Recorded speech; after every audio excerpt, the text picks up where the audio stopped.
Welcome to D&D Builds, where we have an outlet to make all sorts of ridiculous Dungeons & Dragons characters and stop driving the people in our lives insane with them. Today we're going to be jumping into the villainous side of Naruto with Orochimaru. And speaking of anime villains, let me know what your favorite anime villain is in the comments down below, and I'll let you know my favorite at the end of this video. But when it comes to Orochimaru, he is definitely one of the more interestingly designed characters of Naruto, and I've always been very drawn to him as a character. And on the subject of creating characters, and especially focusing on within games, I know of a way you can dive into it even deeper because this video is sponsored by Southern New Hampshire University. They wanted to support creators like me to help spread the word that they have courses about creating characters, at least in game development or in fiction writing. I know plenty of dungeon masters and players that essentially wrote their entire character's backstory and went way more in depth than they ever needed to. And Southern New Hampshire University does have degrees and classes all about fiction writing. And if you want to go on more of the game related aspect, they have degrees and courses on game development and programming. Or if you're a little more artistically inclined, they also have programs for graphic design, media arts, and additional game art and development courses. Whether you just want to check out a couple classes or if you want a full-blown degree, they offer either of them, and you can do online or in person. And this is actually a way that you can help support this channel and all of the D&D related content that I make. Because just for going and checking it out and requesting some more information on any classes you might be interested in or a degree that you're thinking about, SNHU will support this channel even more. All you have to do is check out the link in the description and request some more information. Who knows, you may even find yourself diving into a subject you never even considered. With over 200 programs and degrees, I'm sure you'll find something you'll be interested in. Or maybe you'll just be making all sorts of ridiculous characters like I always do. So let's go ahead and dive into building Orochimaru in Dungeons & Dragons, who is completely obsessed with extending his life and learning every jutsu he possibly can. But first things first, we gotta pick a race. Considering his snake-like nature, there's absolutely no way we're gonna be able to avoid going with a Yuan Ti Pureblood. These are much more snake-related for the most part. They get features like dark vision and poison immunity. They're granted some innate spellcasting like poison spray, animal friendship, and then at third level they get suggestion, and then lastly they get magic resistance, which is going to be very helpful for resisting somebody else's jutsu, because this gives you advantage on saving throws against spells and other magical effects. When it comes to choosing a background, I want to kind of go through Orochimaru's life a bit. So we're going to start at the beginning and his general learnings about necromancy and trying to elongate his life. Wanting to learn about these things and his general curiosity led me to the background Witherbloom student. This is from the Strixhaven books. It gives you skill proficiencies in nature and survival, as well as tool proficiencies in an herbalism kit. And while Witherbloom students really like to read up on the intricacies of necromancy, life, and death, they're granted some additional spell casting. So if we get access to any spells throughout this build, we're automatically granted some additional spells to be able to learn. And we'll definitely keep those in mind when we're choosing some spells later in this build. But before we dive into any spells, let's sort out some stats and a starting class. We'll be using standard point buy from the player's handbook, and we'll be using the rules from Tasha's, which allow us to reallocate some racial stats to whatever ability score we want. Usually Yuan Tis get 1 point into intelligence and 2 points into charisma, but we're going to throw that out the window and use them in other places. So when it comes to strength, we're just going to dump it because Orochimaru doesn't really focus on pure strength. He's much more nimble,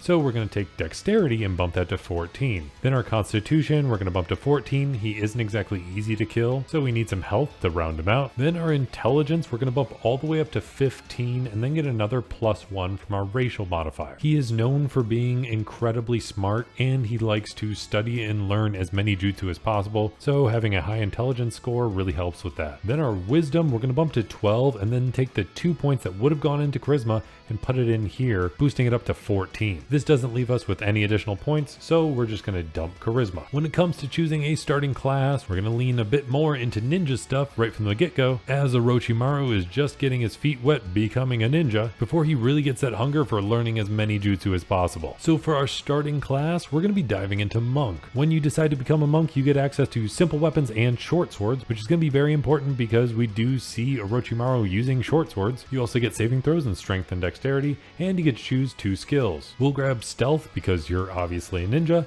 and then we'll also grab acrobatics because if anybody wants to grapple you, Jutsu, you're kind of snake-like, and this allows you to slither out of anybody's grasp. Then at first level of Monk, we get Unarmored Defense, allowing your armor class to be 10 plus your Dexterity modifier plus your Wisdom modifier. Also at first level, we get Martial Arts, allowing you to attack with unarmed attacks, and using your Dexterity modifier for the attacks and damage rolls. Your current damage dice for these unarmed attacks are 1d4, but they do go up if you level up in Monk. And then finally, if you use your attack action to attack with any sort of normal Monk-related attack, you can make one additional unarmed strike as a bonus action. Then at second level of Monk, you get access to Ki, allowing you to utilize some of that chakra within you. At this level, you only have 2 key points to use, but you can use them for things like Flurry of Blows, allowing you to take 2 attacks as your bonus action instead of 1, Patient Defense, allowing you to spend 1 key point to use the dodge action as a bonus action, or Step of the Wind, allowing you to use the disengage or dash action as a bonus action. Additionally, at second level, you get unarmored movement, boosting your overall speed by 10 feet. Then at third level of Monk, you get deflect missiles, allowing you to take any projectiles coming at you and just completely redirect them. Your key points get upgraded from just 2 points to 3 points, and you get to choose a monastic tradition, or as it's also known, a monk subclass. This is where Orochimaru's obsession with life and death is going to start coming into play. So we're going to take the monk subclass,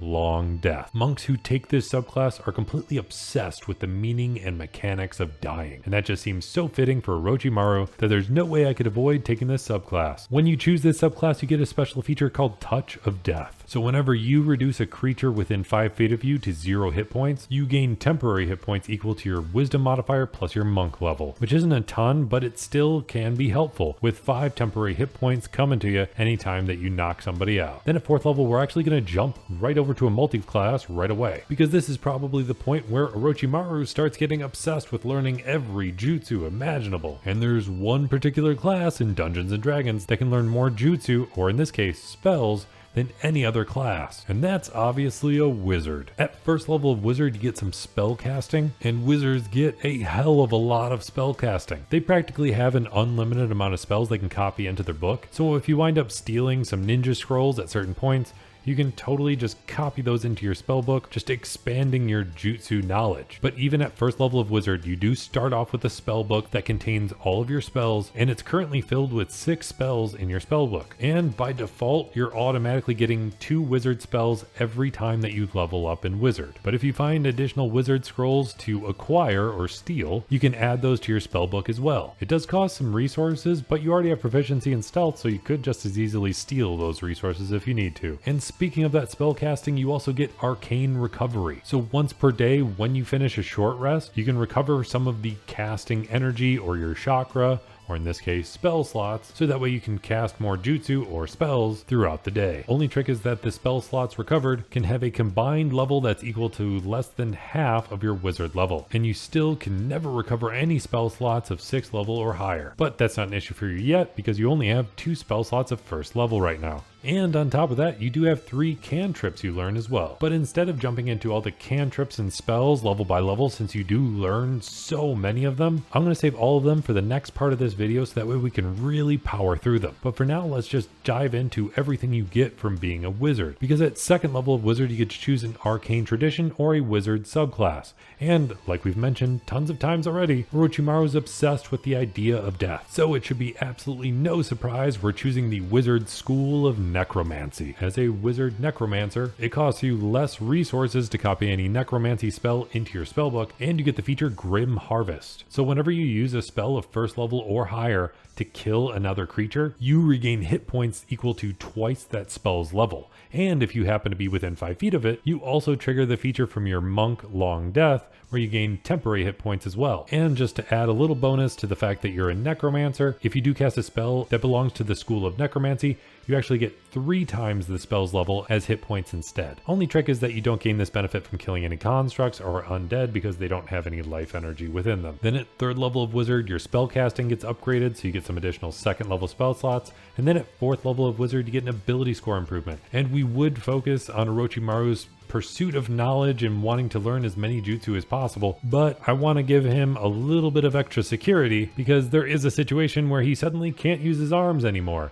And without his arms, it's pretty hard to use jutsu unless we pick up a feat. So instead of that ability score improvement, we're going to pick up the feat Warcaster. This feat gives you advantage on Constitution saving throws that you make to maintain concentration on spells whenever you take damage, and if a creature is trying to run away from you and you get the opportunity for an opportunity attack, you can use your reaction to actually cast a spell at the creature rather than making any opportunity attack, which can be pretty powerful. And the most important part, which is part of why I chose this feat, is that you can perform somatic components of spells even when your hands are actually occupied, which there happens to be some details on, but I'm going to use this as an idea to be able to still use Jutsu even if you can't use your arms, because usually I'd treat the somatic component of a spell as hand signs. You also get to learn another cantrip at this level, and then at 5th level of Wizard, your spellcasting gets upgraded again so you can access 3rd level spell slots, and then at 6th level of Wizard, you learn another feature from being a necromancer. You get Undead Thralls. So now you automatically get access to the spell Animate Dead, and when you cast it, you can actually target one additional corpse or pile of bones to create a zombie or skeleton. And then additionally with this feature, whenever you create any undead using a necromancy spell, that undead gets additional benefits, like the undead creature's hit point maximum getting increased by an amount equal to your wizard level, and you can add your proficiency bonus to the weapon damage rolls of any of those undead weapon attacks. Then at 7th level of Wizard, you get access to 4th level spell slots, and then at 8th level of Wizard, you get another ability score improvement, and this time we're actually going to use it because Orochimaru is all about the pursuit of knowledge and learning as many jutsu as possible. And while you can actually put in tons and tons of spells into your spellbook, you can only have so many of them actually memorized at a time, and that's totally dependent on your wizard level plus your intelligence modifier. So we're going to go ahead and boost our intelligence by 2 points, making it so that your jutsus are more powerful and you can automatically memorize more jutsus. Then at 9th level of Wizard, you get access to 5th level spell slots, and then at 10th level of Wizard, you get another feature from being a necromancer, inured to undeath, giving you resistance to necrotic damage, and your hit point maximum can't be reduced, just because you spent so much time studying how necromancy works. Then at 11th level of Wizard, you get access to 6th level spell slots, and then at 12th level of Wizard, you get another ability score improvement. So we're going to go ahead and max out our intelligence finally, and then at 13th level of Wizard, you get access to a 7th level spell slot, and then at 14th level of Wizard, you get another feature from being a necromancer, granting you Command Undead. So now you can use magic to bring other undead under your control, so you don't even need to cast a spell. If you come across some sort of undead creature, you can just dominate its mind. The creature has to make a charisma saving throw, which usually most undead creatures aren't so great at, except for maybe vampires. If they fail against your wizard spell save DC, it becomes friendly to you and obeys your command until you use this feature again. The other downside here is that if the target has an intelligence of 8 or higher, it has advantage on the saving throw, and if it fails the saving throw and has an intelligence of 12 or higher, it can actually repeat the saving throw at the end of every hour. Then at 15th level of Wizard, you get access to 8th level spell slots, and then at 16th level of Wizard, you get another ability score improvement. And for our last ability score improvement, we're actually going to grab a feat. We've said time and time again that Orochimaru wants to learn as many jutsu as humanly possible, so just to make sure we add to that, we're going to grab the feat Ritualist. This will allow us to learn ritual spells from another spell list, and you can continuously add rituals, and the only limit is that you have to stick to the same spell list. And the spell list we're going to dive into is Druid. This will give us some very different spells to choose from, and I'll make sure to note a couple of them in our spells breakdown. And then at 17th level of Wizard, which is actually the max level of this build, you get access to a 9th level spell slot, which is the highest level spell slot you can get access to. And since we made it through how you level up the wizard, let's dive into all those cantrips and spells you would have learned along the way. As I mentioned, wizards learn tons of spells, and they can memorize an amount equal to their intelligence modifier plus their wizard level, meaning that Orochimaru can have 22 different jutsu memorized at any given point. And with being able to have access to pretty much every spell imaginable, not to mention the additional spells you get from your background being a Witherbloom student, there would be an absolutely insane amount of spells to get through. And considering that Orochimaru doesn't even need to memorize all the spells because wizards get a feature called ritual casting, so if any spell can be cast as a ritual, they can just cast it as a ritual without having it memorized. So I'm going to run through all of the key spells that he would have ready to go, especially the ones that we actually see in Naruto. But when it comes to his full-blown list of spells, I'll make sure that it's completely filled out on the character sheet that's available for all of my builds, over on Patreon, where awesome people like this, and especially Biscuit Gaming, Zalvador, and Kilon have access to all of that, including the full spell list that I will go ahead and fill out for everything that seems appropriate for Orochimaru. And then there's the especially awesome Dungeon Master level patrons, Devin Happy, Benjamin, Tristan Bennett, GameSteak, and Heyo. They get additional perks, including having D&D sessions hosted by me that I stream right here on YouTube as well as over on Twitch. And then finally, above all else, there's my God tier level patron, Kilo, who just contributes such an insane amount to this channel and everything that I do in so many ways. And I cannot thank him enough, although I try and make sure I come up with additional ways to thank him whenever possible. But now let's jump into those key spells that we would see Orochimaru cast in Naruto. Starting with the cantrips, we definitely got to grab Toll the Dead because that feels very Orochimaru-like. And then for his more physical attacks, we have Sword Burst and Booming Blade. Then jumping over to the level 1 spells, we're going to grab Cause, Fear, and Charm Person because even though you don't have the charisma to back up any intimidation or persuasion checks, Orochimaru does have a lot of people on his side, so we're going to grab Charm Person for that. And a lot of people are scared of him, so we're going to grab Cause, Fear for the other side. Then the last level 1 spell I would really focus on is Disguise Self because he uses that pretty regularly. Jumping over to level 2 spells, if you want to bind somebody with a snake, you grab Hold Person. If you want to distract somebody into attacking some clones of yours, you grab Mirror Image. If you need to pull off a sound-related jutsu, grab Shatter. And then just to make sure you can pull off some snake hands, we're also going to grab Alter Self. When it comes to level 3 spells, you already get Animate Dead just from being a necromancer, and you can even add to that with Summon Undead, just to make sure you can summon as many dead Hokage as you possibly can. Then to make sure you can remove some seals or curses, you're going to grab Remove Curse and Dispel Magic. But if you need to create some sort of seal, we're also going to grab Glyph of Warding. Then when it comes to level 4 spells, there's actually 2 spells I was tempted to grab because there is Summon Construct for Rashomon, but I have a different way to pull off that summoning. And I was also tempted to dive into the Unearthed Arcana with Spirit of Death. But that is Unearthed Arcana, and I try to stick to only official source books. So we're going to skip 4th level spells altogether. When it comes to level 5 spells, you can upgrade your Hold Person for Hold Monster, and then to get that Rashomon summoning, we're going to grab Wall of Force. Then to make sure you have some ability to transfer your soul into somebody else's body, at level 6 we're going to grab Magic Jar, which allows you to pull your own soul out and put somebody else's soul in a jar. Then to pull off the 4 Black Snakes technique, we're going to grab Circle of Death. Then on to level 7 spells. If you really want to destroy somebody's soul quickly, grab Finger of Death. If you need to send somebody to a completely different dimension with a Fuin Jutsu trap, grab Plane Shift. And then finally to pull off the Long Sword of the Sky technique, the best way to do that is with the spell Mordenkainen's Sword. Then you're obviously insanely afraid of dying, so to make sure you have a backup copy of your body ready to go, the first level 8 spell I would grab is Clone. Follow that up with an upgrade to your Rashomon summoning with Mighty Fortress, and then if you want to pull off an Underworld transfer, grab Demiplane. And you might notice that we've been ignoring some of the giant snake summoning, and it's really hard to summon a giant 8-headed snake thing unless you're part of a full-blown cult trying to summon Tiamat. So there's a better way to pull it off with Illusory Dragon, because then you can make it look how you want it to look. Then finally, jumping into the 9th level spells, which is the highest level spell casting you can get in Dungeons & Dragons, there's 2 spells we really want to grab, and that's True Polymorph to turn a random object into a living creature, which can be up to a challenge rating 9. Granted, this is a little overkill, but we're going to summon an Amphispiana, which is a huge snake, so you have your general snake summoning, which is obviously something we could not avoid going with Orochimaru. Then, just to completely cover all of your bases, we're also going to grab the spell Wish, because if you take this spell just by what it says and not trying to go crazy overboard and roping in your DM to some crazy plan, you can also use this just to cast any spell of 8th level or lower. It doesn't have to be from the wizard spell list, it can literally be any spell from any spell list. Especially using something like Conjure Animals to just summon a crap load of snakes at somebody. But that's one of the more simple things you could do. The possibilities are pretty much endless with this spell. So this will cover the rest of our bases when it comes to summoning snakes or trapping people or doing whatever the heck you want to do. But just to not waste a 9th level spell on some of the more simple stuff, we do have that Ritualist feat that we picked up, and from the Druid spell list,